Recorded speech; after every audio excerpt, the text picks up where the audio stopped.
চলো বন্ধুরা, আজকে চলে এসেছি তোমাদের সামনে একটা নতুন ভিডিও নিয়ে। আজকের ভিডিওটা করব উচ্চ মাধ্যমিকের ফুল অ্যান্ড ফাইনাল সাজেশন নিয়ে।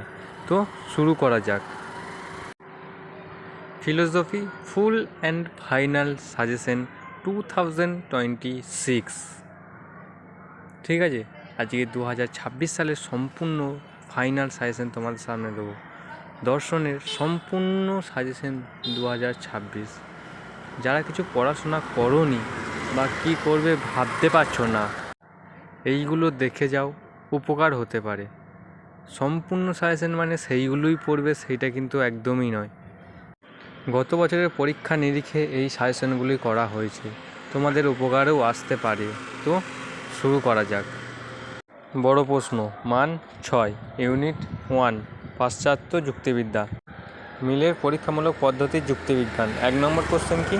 মিলের অন্যই পদ্ধতি ব্যাখ্যা করো। সংজ্ঞা, আকার, উদাহরণ, দুটি সুবিধা ও দুটি অসুবিধা লেখো। 2 নম্বর কোশ্চেন কি বলছে? মিলের ব্যতিরেকী পদ্ধতি ব্যাখ্যা করো। সংজ্ঞা, আকার, উদাহরণ, দুটি সুবিধা ও দুটি অসুবিধা লেখো। 3 নম্বর কোশ্চেন কি বলছে? সহ পরিবর্তন পদ্ধতি আলোচনা করো। মিলের কারণতা। 4 নম্বর কি বলছে?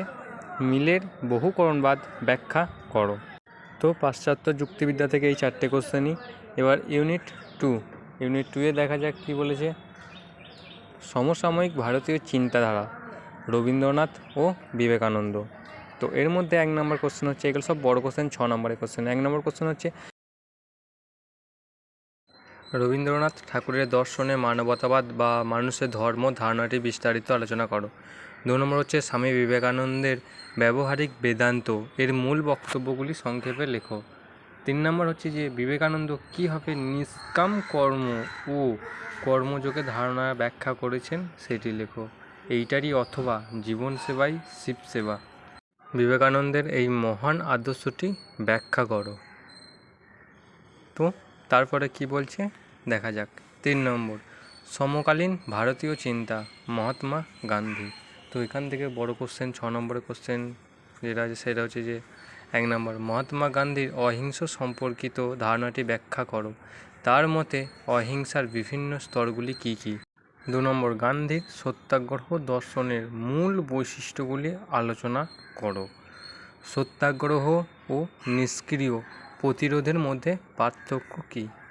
তো তারপরে কি বলেছে? প্রশ্নের মান 2। তো শুরু করা যাক। ইউনিট 1, পাশ্চাত্য যুক্তিবিদ্যা। 1 নম্বর কি বলছে? সংযোগী বচন কখন সত্য হয়, একটি উদাহরণ ও সত্য সারণীর সাহায্যে দেখাও। 3 নম্বর, বৈকল্পিক বচনের ক্ষেত্রে অন্তর্ভুক্ত ও বিসংবাদী বিকল্পের পার্থক্য কী? 4 নম্বর, শূন্যগর্ভ শ্রেণী কাকে বলে, ভেনচিত্রে এটি কীভাবে প্রকাশ করা হয়। 5 নম্বর, বৈজ্ঞানিক আরোহ অনুমান বলতে কী বোঝো, এই অনুমানের 3টি গুরুত্বপূর্ণ বৈশিষ্ট্যের পরিচয় দাও। 6 নম্বর, সত্যাপেক্ষক বচন ও সত্যাপেক্ষকের মধ্যে পার্থক্য কী। 7 নম্বর, একটি শতসত্য বচনাকারের বিরুদ্ধে বচনকার কী হবে।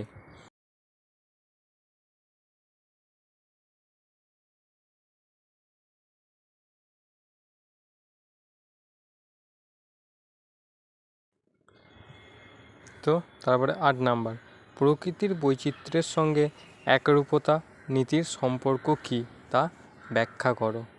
তো আমি আবারও বলছি যে এইগুলো সাজেশন দিচ্ছি সেগুলো ভালো করে পড়ে যাবে, এইগুলোই যে পরীক্ষায় পড়বে সেটা কিন্তু একবারই নয়।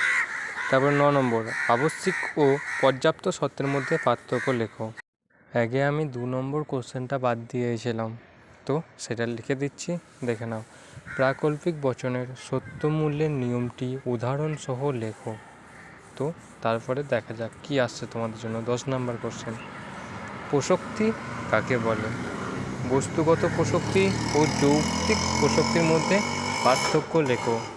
11 নম্বর, বৈজ্ঞানিক আরোহ ও অবৈজ্ঞানিক আরোহের মধ্যে পার্থক্য আলোচনা করো। 12 নম্বর, মিলের যুগ্ম পদ্ধতি আলোচনা করো। পরিশেষ পদ্ধতির সুবিধা ও অসুবিধাগুলি কী কী। 14 নম্বর, উত্তম ও মন্দ উপমা যুক্তির পার্থক্য কী? উদাহরণ সহ আলোচনা করো। 15 নম্বর, নিরপেক্ষ বচন চতুষ্টয়ের ভেনচিত্র নির্ণয় করো। 16 নম্বর, পর্যাপ্ত শর্ত হিসেবে কারণ কী? উদাহরণ দিয়ে দেখাও। তো বন্ধুরা, এই ভিডিওর ফ্রি পিডিএফ নিতে চাইলে এর মধ্যে আমি একটি পাসওয়ার্ড দিয়ে রাখবো। সেই পাসওয়ার্ডটাকে লিঙ্কে ক্লিক করার পর পাসওয়ার্ডটা দিলেই তবে সেই লিঙ্কটি ওপেন হবে। তার জন্য তোমাদেরকে এই ভিডিওটি সম্পূর্ণ ভালোভাবে দেখতে হবে। ভালোভাবে দেখার পর পাসওয়ার্ডটি একটি একটি অক্ষর করে দেওয়া থাকবে। তো 17 নম্বর কী বলেছে? আবশ্যিক শর্ত হিসাবে কারণ আলোচনা করো। 2 নম্বর, ইউনিট 2, সমসাময়িক ভারতীয় চিন্তাধারা। 1 নম্বর কী বলেছে? রবীন্দ্রনাথের মতে প্রকৃত শিক্ষার লক্ষ্য কী? তো এইগুলো প্রথমে যেইগুলো বলছি সেইগুলো কিন্তু সব 6 নম্বর বড় কোশ্চেন আসতে পারে। তো 2 নম্বর, গান্ধীর আজীবতা বা ট্রাস্টিশিপ ধারণাটি সংক্ষেপে লেখো।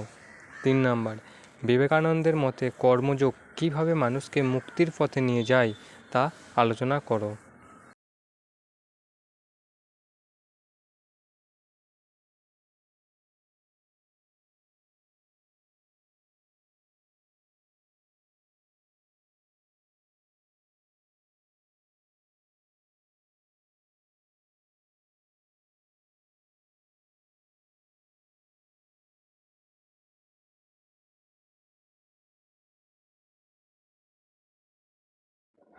আর তোমাদের এই ভিডিওটা কেমন লাগছে তা অবশ্যই তোমরা কমেন্টে জানাবে। আর তোমরা পরীক্ষা দিয়ে আসার পর যদি এই কোশ্চেনগুলোই পড়ে আমাকে অবশ্যই কমেন্টে জানাবে। ঠিক আছে বন্ধুরা, তো 4 নম্বর কী বলেছে? রবীন্দ্রনাথের মানবতাবাদী ভাবনার কয়েকটি উৎস উল্লেখ করো। তো তারপরে দেখা যাক কী আসে। তারপরে আসছে অতি সংক্ষিপ্ত প্রশ্ন, যেগুলো 2 নম্বরের আসতে পারে, আবার 3 নম্বরেও আসতে পারে। তো 1 নম্বর, সত্যাপেক্ষক বচন কাকে বলে? 2 নম্বর, সরল ও যৌগিক বচনের মধ্যে পার্থক্য কী? 3 নম্বর, উপমা বলতে কী বোঝো? উদাহরণ দিয়ে দেখাও। 4 নম্বর, একটি দ্বিপ্রাকল্পিক বচন কখন সত্য হয়? 5 নম্বর, কখন একটি দ্বিপ্রাকল্পিক বচন মিথ্যা হয়? 6 নম্বর, অস্তিত্বমূলক দোষ বলতে কী বোঝায়? 7 নম্বর, নিবেশন দৃষ্টান্ত কাকে বলে? 8 নম্বর, আরোহ অনুমানের মূল ভিত্তি দুটি কী কী? 9 নম্বর, ভূত নেই এর ভেনচিত্র কী? 10 নম্বর, পরী আছে মৎস্যকন্যা নেয় এই দুটি বচনকে ভেনচিত্রের সাহায্যে প্রকাশ করো। আরেকটি কোশ্চেন বলে দিচ্ছি, যেটি লেখা নাই সেটি হচ্ছে অবরোহ ও আরোহ অনুমানের মধ্যে পার্থক্য লেখো। তো ঠিক আছে, তো 11 নম্বর কী বলেছে? গ্রাহক কী? উদাহরণ দিয়ে দেখাও। 12 নম্বর, কারণের গুণগত লক্ষণটি কী তা লেখো। তারপরে 13 নম্বর, কারণের পরিমাণগত লক্ষণ কী? এটিকে দেখাতে বলেছে। সরি, মিস্টেক হয়ে গেছে, আমি 13 নম্বরই বলছি এটাকে। যুক্তিবিজ্ঞানে সংকেত ব্যবহারে দুটি সুবিধা উল্লেখ করো, এর সঙ্গে অসুবিধাটাও দেখে নেবে একবারে। 14 নম্বর, গান্ধীজিকে কেন ব্যবহারিক আদর্শবাদী বলা হয়? 15 নম্বর, একটি বৈকল্পিক বচনে সর্বনিম্ন ও সর্বাধিক কয়টি বিকল্প থাকতে পারে? 16 নম্বর, জর্জ বুলের ব্যাখ্যা স্বীকার করলে এ বচনের আবর্তনকে বৈধ বলা যায় না কেন? 17 নম্বর, জর্জ বুলের ভাষ্য স্বীকার করলে নিরপেক্ষ বচন শূন্য কোন কোন মূর্তি অবদ্ধ হয়ে থাকে? সরি, এখানে লেখাটা মিস্টেক হয়ে গেছে, এখানটি হবে 18 নম্বর, সকর্ম ও নিষ্কর্ম মধ্যে প্রভেদ করো। 19 নম্বর, কর্মযোগ বলতে কী বোঝায়? 20 নম্বর, কর্মবাদ বলতে কী বোঝায়? 21 নম্বর, মানবতাবাদ কাকে বলে? 22 নম্বর, বিশ্ব মানবতাবাদ কী তা লেখো। 23 নম্বর, অপসারণের প্রথম সূত্রটি কী তা লেখো। 24 নম্বর, কারণ ও সত্যের মধ্যে মূল পার্থক্যটি লেখো। ঠিক আছে বন্ধুরা, তো 25 নম্বর কী বলছে? এক কারণবাদ কে সমর্থন করেন? 26 নম্বর, সামান্যীকরণ বলতে কী বোঝায়? তো তারপরে 3 নম্বরের জন্য কোশ্চেনগুলো রেখেছি, তো সেটি ভালো করে দেখে নাও।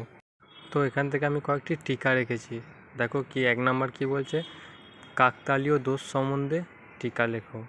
2 নম্বর মন্দ উপমা সাদৃশ্য মন্দ উপমা দোষ সম্পর্কে টিকা লেখো। 3 নম্বর অবৈধ সামান্যীকরণ দোষ উদাহরণসহ আলোচনা করো। তো 4 নম্বর সহকারণবাদকে কার্য ভাবা দোষ এই নিয়ে টিকা। তো বন্ধুরা, তোমাদের আর একটু সুবিধার জন্য আমি এক্সট্রা আর কিছু কোশ্চেন দিয়ে রাখলাম।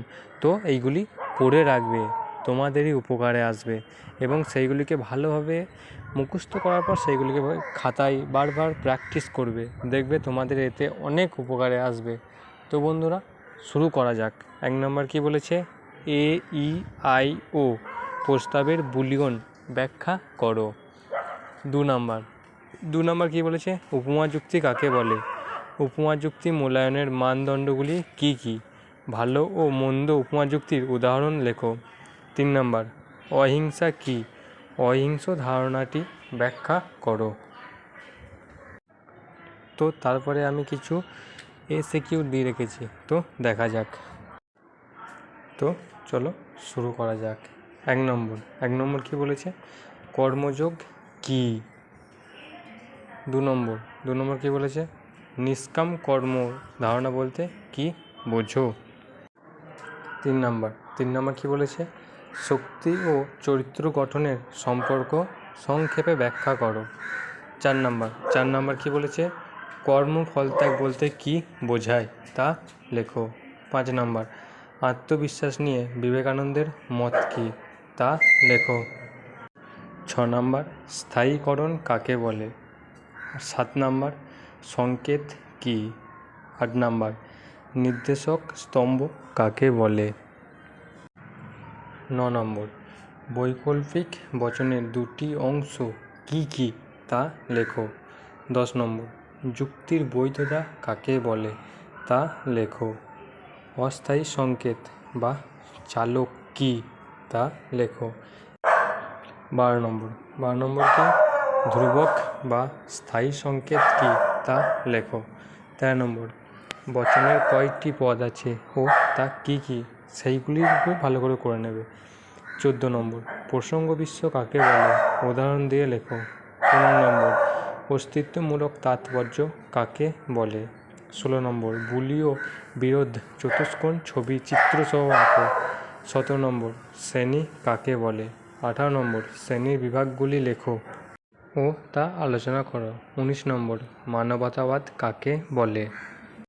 তো বন্ধুরা, এই ছিল আজকের ফুল অ্যান্ড ফাইনাল সাজেশন, যেইগুলি করলে তোমাদের কমন আসতেও পারে। 100% কমন সেটা আমি একবারের জন্যও বলবো না, এইগুলি করলে তোমাদের অনেক উপকারে আসতে পারে। তো এইগুলি ভালোভাবে করে রাখবে।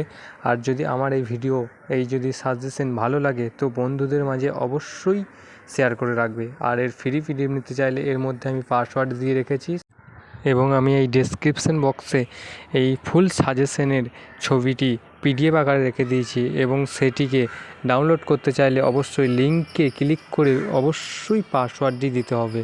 পাসওয়ার্ড ভুল হলে কিন্তু সেই লিঙ্কটি ওপেন হবে না।